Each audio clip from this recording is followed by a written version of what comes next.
எல்லாரும் வணக்கங்க. எல்லாம் எப்படி இருக்கிறீங்க? நான் நல்லா இருக்கிறேங்க. இன்னைக்கு கௌதமி நேச்சுரல்ஸில் வந்து என்ன பார்க்க போகிறீங்கன்னா, குப்பைமேனி சோப்பும் ரெட் ஒயின் சோப்பு பற்றி தாங்க பேச போகிறோம். ஆமாங்க, நம்மக்கிட்ட பெங்களூர்லேருந்து நம்ம ரெகுலர் கஸ்டமர் வந்து அவங்க வந்து குப்பைமேனி சோப்பு யூஸ் பண்ணிட்டு இருந்திருக்கிறாங்க. அவங்க கம்பெனிக்கு போகும்போது அவங்க கேட்டிருக்கிறாங்க, என்ன சோப்பு யூஸ் பண்ணுற அப்படின்ட்டு. நாங்கள் வந்து இது மாதிரி நேச்சுரல் சோப்பு தான் யூஸ் பண்ணுறேன்னு சொல்லியிருக்கிறாங்க. சரி, இவங்க நம்மக்கிட்ட வாங்கினதுலேயே ஸ்டாக் இருந்ததெல்லாம் 2 சோப்பு எடுத்துகிட்டு போய் கொடுத்துருக்குறாங்க.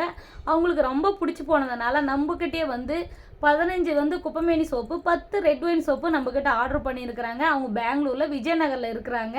ரொம்ப ஹாப்பிங்க. அவங்க ரெகுலராக நம்மக்கிட்ட வாங்கக்கூடியவங்க தான். சரிங்களா? நம்மக்கிட்ட வந்து red wine cream, red wine serum, red wine gel இருக்குங்க. எல்லாமே வந்து காம்போவாக இருக்குது. வேணுன்றவங்க நம்மளுக்கு வாட்ஸ்அப்பில் வந்து டிஎம் பண்ணி டீட்டெயில் வந்து என்ன ஏதுன்னு கேட்டுக்கோங்க. அதுக்கப்புறம் வந்து கீழே வந்து டிஸ்கிரிப்ஷன் பாக்ஸில் வந்து என்னுடைய ஃபோன் நம்பர் வந்து லிங்க் பண்ணுறேங்க. நீங்கள் கான்டாக்ட் பண்ணிக்கலாம். அதுக்கப்புறம் வந்து இந்த வீடியோ பிடிச்சிருந்தா ஃபாலோ பண்ணிக்கோங்க. அதுக்கப்புறம் வந்து நம்மளுடைய ஐடியில் வந்து 2 இன்ஸ்டாகிராம் ஐடி இருக்குங்க. அதுக்கப்புறம் வந்து அதையும் வந்து லிங்க் பண்ணுறேன். அதையும் ஃபாலோ பண்ணிக்கோங்க. சரிங்களா? பாய்.